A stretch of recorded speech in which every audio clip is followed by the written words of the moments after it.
আপনারা এখন সবাই বলবেন যে মহিলারা এখন পাওয়ারে আছে, মহিলারা এখন পুরুষ নির্যাতন করে কেউ দেখে না, এটা আর বলবেন না, প্লিজ আর বলবেন না।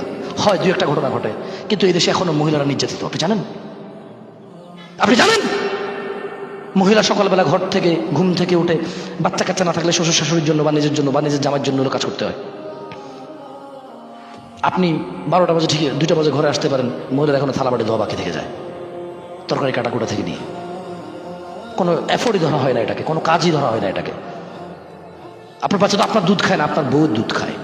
মানে আপনি যা ভাত খান সে তা ভাত খায়, আর আপনার বাচ্চা আপনার বউর থেকে অর্ধেক জিনিস খেয়ে ফেলতেছে এবং আরো প্রয়োজনে বেশি খাচ্ছে ওর থেকে। আপনার তো আপনার শরীরে রয়ে গেছে, ওটাকে কোনো এফোর্টই ধরা হয় না, কোনো কাজই ধরা হয় না। আপনি ঘরে আসলে মানে আপনার আলাদা মেজাজ থাকে, কারণ আপনি কাজ করে আসছেন। আপনার বউ সারাদিন ঘরে কাজ করতে কোনো মেজাজ নাই, ঠিক আছে, আপনি বড় পার্টটা করেন। আপনি কথা কথা তালাকের ধম দেন কেন? মহিলা মানুষ নাকি পুঁটি মাছ, পানি থেকে উঠলে পেট পচে যায়। কেন? ও আপনার সন্তানের গর্ভবতী হয়ে গেছে, এই জন্য আপনার মাথা এই যুক্তি ঢুকে গেছে।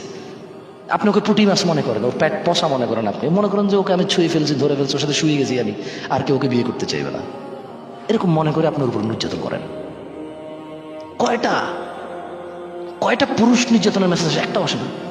আর নির্যাতন যে কারণে ও মদ খায়, ও গাঁজা খায়, আরেকবারের সাথে প্রেম করে, ওর বউ ওর সম্পত্তি নিয়ে গেছেন, ওর দোষ, মহিলার দোষ না? মহিলা তার সিকিউরিটি নিবে না?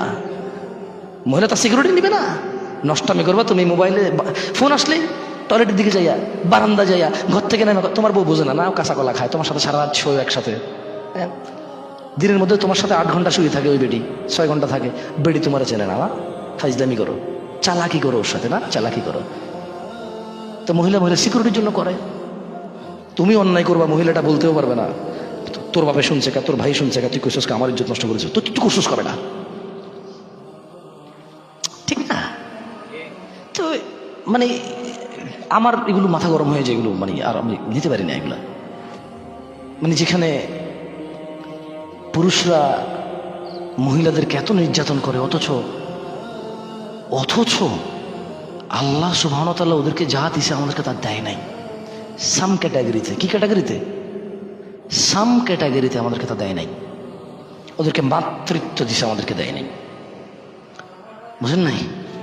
ওদের কথা মুস্তাফা সাল্লাল্লাহু আলাইহি সাল্লাম 3 বার বলেছে, আল্লাহর পরে কে কে কে? মা মা মা। আরে তোমারে না বউ, কারো না কারো তো মা, ওর মারে অন্তত সম্মান করো। তোমারে না বউ, পুঁটি মাছ পেট পচে গেছে, কিন্তু ওই পচা পেট থেকে যারা আসছে ওদের তো মা। ও বাচ্চাগুলো বড় হলে তোমার দেখে নেবে, ও বাচ্চাগুলো বড় হলে তোমার দেখে নেবে। যেই সমাজে পুরুষরা মনে করে